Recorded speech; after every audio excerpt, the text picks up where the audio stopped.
مرتبہ کہتے ہیں یہ ہماری بڑی مصیبتیں نہیں ہیں. ایک مرتبہ ذاکر اہل بیت نے دست ادب جوڑے, دست ادب جوڑ کے کہتا ہے کہ مولا تو آپ ہی بتائیں کہ آپ کی بڑی مصیبتیں کون سی ہیں. تو امام کہتے ہیں سنو, جب ہماری مصیبتوں کا ذکر کیا کرو تو اس طرح سے کیا کرو. ارے مدینہ شہر ہے, مدینے میں ایک محلہ ہے جسے بنی ہاشم کہتے ہیں. ارے بات رسول جس دروازے پر نبی آ کے سلام کیا کرتے تھے اسی دروازے پر امت آگ اور لکڑیاں لے کے جمع ہو گئی. ارے میں نے اپنی نگاہوں سے یہ منظر دیکھا, میں نے یہ منظر دیکھا کہ ہمارے دروازے میں آگ لگائی گئی. ارے دروازے میں آگ لگی, جلتا ہوا دروازہ توڑا گیا. ارے وہ جلتا ہوا دروازہ میری اماں کے پہلو پہ گرا, میری ماں کی پسلیوں کے ٹوٹنے کی آواز. ارے میں نے محسوس کی یہ میری بڑی مصیبت تھی کہ میں یہ اپنی آنکھوں سے نظارہ دیکھ رہا تھا کہ ارے 40 افراد ٹوٹے ہوئے جلتے ہوئے دروازے کے اوپر سے گھر کے اندر داخل ہوئے. میرے بابا کے گلے میں ریسمانے سکم ڈالی, ریسمانے سکم ڈال کے گھر سے باہر لے جایا گیا. ارے میری ماں کی آواز بلند ہوئی, اے قصہ مجھے سہارا دو, میرا موسیقی مارا گیا. جزاکم اللہ, جزاکم اللہ. خدا کوئی غم نہ دے سوائے غم سید الشہداء کے. ہاں عزیزان ایمان, ایک کنیز فاطمہ کی مجلس ہے, بی بی زہرا کا فرش بچھانے والے کی مجلس ہے. اللہ مرحومہ کو غنی کے رحمت کرے, آپ کی آواز رحمت پر خدا, آپ کی آواز گریہ پر خدا رحمت نازل فرمائے. اللہ اکبر. عزیزان ایمان, بی بی زہرا کے پہلو پہ جلتا ہوا دروازہ گرایا گیا, پہلو شکستہ ہو گیا. تاریخ کہتی ہے کہ جب بی بی زہرا غش کے عالم میں تھی اور غش سے افاقہ ہوا تو بے ساختہ فضا کو قریب بلایا اور فضا سے کہا ابوالحسن کہاں ہے. تو ایک مرتبہ شہزادی فضا کہتی ہے کہ ابوالحسن کے گلے میں ریسمان ستم ڈال کے لعین باہر مسجد نبوی کی طرف لے گئے ہیں. اللہ اکبر. عزیزان ایمان, آیت اللہ وحید خراسانی کہتے ہیں کہ اگر انگلی کی ہڈی ٹوٹ جائے تو انسان برداشت کر لیتا ہے, اگر پیر کی ہڈی ٹوٹ جائے تو انسان کا وجود برداشت کر لیتا ہے, لیکن اگر کسی کی پسلیاں ٹوٹ جائے تو انسان سے برداشت نہیں ہوتا. ارے جیسے جیسے وہ انسان سانس لیتا ہے ویسے ویسے اسے تکلیف ہوتی ہے. ارے جیسے ہی بی بی زہرا نے سنانا کہ ابوالحسن کے گلے میں ریسمان ستم ڈال کے گھر سے باہر لعین لے گئے ہیں, ارے زہرا اپنی تکلیف بھول گئی, گھر سے باہر چلی آئی.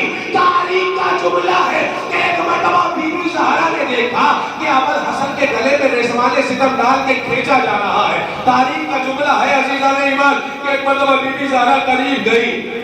ابوالحسن اپنی کمر میں ایک پٹکا باندھے تھے, اس پٹکے کو مضبوطی سے شہزادی زہرا نے اپنے ہاتھوں سے پکڑا اور اپنی جانب کھینچنے لگی.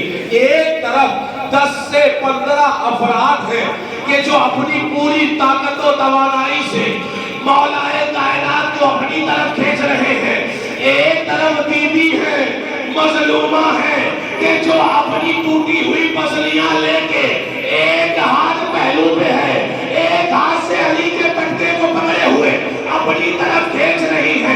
ایک مرتبہ ایک ملعون کی آواز بلند ہوئی, گلفوز اپنا تازیانہ نکال اور زہرا کو علی سے جدا کر دے. بس عزیزان ایمان, بس 1-2 منٹ کی زحمت ہے, اس کے بعد مجلس رحمت کو تمام کر دوں گا. ایک ملعون کی آواز بلند ہوئی کہ اپنا تازیانہ باہر نکال اور زہرا کو علی سے جدا کر دے. تاریخ کا جملہ ہے کہ لوہے کا تازیانہ نکالا. ایک مرتبہ زہرا کے دست مبارک پر اس گلفوز ملعون نے اب جو تازیانہ مارا ہے, ارے زہرا کی گرفت چھوٹ گئی. تاریخ کہتی ہے کہ زہرا کے ہاتھوں پہ جو تازیانہ لگا, ارے اتنا شدید تازیانہ تھا کہ زہرا کے ہاتھ کی ہڈی ٹوٹ گئی تھی. جزاکم اللہ, جزاکم اللہ. اللہ اکبر. عزیزان ایمان, تاریخ کہتی ہے کہ اب جو فضا بی بی زہرا کو دیکھتی گھر کے کام کرتے ہوئے تو دیکھتی کہ بی بی زہرا ایک ہاتھ سے تمام کام کرتی ہے. ارے بچوں کو نہلاتی ہے ایک ہاتھ سے, بچوں کی پرورش کرتی ہے ایک ہاتھ سے, گھر کے تمام کام کر رہی ہے ایک ہاتھ سے. حد تو یہ ہے کہ مصلی عبادت پہ بیٹھتی ہے اور جب تسبیح پڑھنے کا موقع آتا ہے تو داہنے ہاتھ سے تسبیح نہیں تھامتی بلکہ بائیں ہاتھ سے تسبیح پڑھتی ہے. ایک مرتبہ قصہ نے سوال کر لیا, بی بی آپ بائیں ہاتھ سے تسبیح پڑھتی ہے, آخر کیا بات ہے؟ زہرا نے کہا ارے اس ملفظ ملعون نے تازیانہ جب سے مارا ہے میرا ہاتھ شل ہو گیا ہے, میرے ہاتھوں میں حرکت نہیں ہے. اللہ اکبر عزیزان ایمان, بی بی زہرا جب تلک زندہ رہی ایک ہاتھ سے کام کرتی تھی, ایک ہاتھ حرکت نہیں کرتا تھا. ہم نے دیکھا کہ بی بی زہرا جب تلک زندہ رہی ارے ایک ہاتھ سے کام کیا کرتی تھی, ایک ہاتھ حرکت نہیں کرتا تھا. عزیزان ایمان, لیکن ہم نے عجیب منظر دیکھا کہ جب زہرا دنیا سے رخصت ہوئی اور جب تمام بچے ماں کی زیارت کر چکے, ایک مرتبہ آقا حسین رہ گئے تو ابو الحسن نے کہا کہ میرے لاڈلے حسین کیا ماں کی زیارت نہ کرو گے؟ تو حسین نے بے ساختہ کہا تھا بابا ارے جب تک میری ماں مجھے نہ بلائے گی ارے یہ حسین نہیں جائے گا.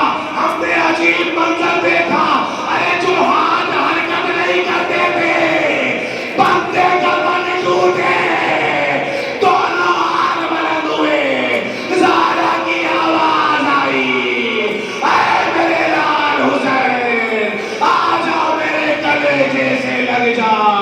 حسین نے کہا اے اماں جب کربلا میں پکاروں گا تو اسی طرح سے باہیں پھیلا کے آواز دینا.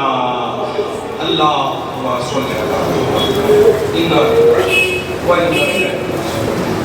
اجزم بقضائه وتسليمه لأمره وسيعلم الذين ظلموا أي منقلب ينقلبون. بارے رہا تجھے محمد وآل محمد علیہ السلام کا واسطہ ہماری سر سے ہمارے قبول فرما. پروردگار تجھے محمد وآل محمد علیہ السلام کا واسطہ جہاں جہاں بھی شیعہ حیدر کرار ہے ان کی جان و مال و عزت و آبرو کی حفاظت فرما. پروردگار تجھے محمد وآل محمد علیہ السلام کا واسطہ ہے ذکر امام حسین, ذکر شہزادی زہرا کا تیرے نزدیک جو بھی اجر و ثواب ہے پروردگار اس ثواب کو, اس نیکی کو مرحومہ کے نامہ اعمال میں لکھ دے. پروردگار تجھے محمد وآل محمد علیہ السلام کا واسطہ ہے عزا کے فرش پر جتنے بھی حاضرین بیٹھے ہوئے ہیں ان سب کو دنیا سے اس وقت تک نہ اٹھانا جب تک یہ اپنی آنکھوں سے جنت البقیع میں شہزادی زہرا کے روضے کی تعمیر نہ دیکھ لیں. پروردگار تجھے محمد و آل محمد علیہ السلام کا واسطہ ہے جہاں جہاں بھی شیعہ حیدر کرار ہیں ان کی جان و مال و عزت و آبرو کی حفاظت فرما. پروردگار تجھے محمد و آل محمد علیہ السلام کا واسطہ ہے جتنے بھی حاضرین مجلس ہیں ان کے خانوادے میں جو اس دنیا سے رخصت ہو چکے ہیں پروردگار ان سب مرحومین کی مغفرت فرما اور انہیں اعلیٰ علیین میں شمار فرما. پروردگار تجھے محمد و آل محمد علیہ السلام کا واسطہ ہمیں زیادہ سے زیادہ ذکر اہل بیت اطہار علیہ السلام کرنے کی توفیق عنایت فرما اور ہمیں سیرت محمد و آل محمد پر عمل کرنے کی توفیق عنایت فرما.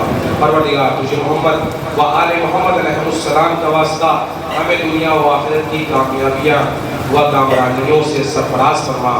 پروردگار تجھے محمد و آل محمد علیہ السلام کا واسطہ مظلومین کی حمایت و نصرت فرما اور ظالمین کو نیست و نابود فرما. پروردگار روح دعا امام زمانہ کے ظہور میں تاجیل فرما اور ہمیں ان کے اعوان و انصار میں شمار فرما. اور ربنا تقبل منا انک انت السمیع العلیم برحمتک یا ارحم الراحمین. گزارش ہے ایک مرتبہ سورہ الحمد اور 3 مرتبہ سورہ توحید کی تلاوت